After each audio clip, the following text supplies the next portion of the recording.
Lash. Syöttö, kone. Pari syöttöä on tälle illalle kasassa. Honka nappaa kiekon, pelaa sen Kangasniemelle. Kangasniemi, Honka, Sompi ja Ryan Lash on se nelikko, millä lähtee Pelicans tätä ylivoimaa pyörittämään. Lajunen antaa näennäistä mailapainetta. Virtanen on kärkimiehenä. Ivarsson pelaa maalin edustan. Honka hyvin viivyttää. Siinä oli laukaisulinja hetken aikaa vapaana, mutta kun se menee kiinni, niin Honka ei lähde turhaa säheltämään, vaan pelaa Kangasniemelle. Kangasniemi pikkulätty viivan. Honka.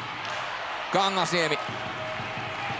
Edelleen pyöritetään Hongana kautta. Ryan Lash odottaa painottomalla puolella. Honka laukoo itse.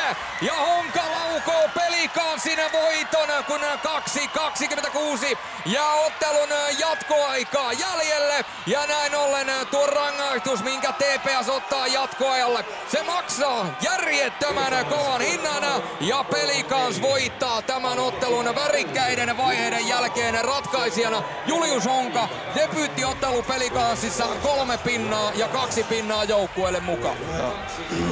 Siellä Laaksonen käy vielä. Siellä käydään tuosta keskustelua.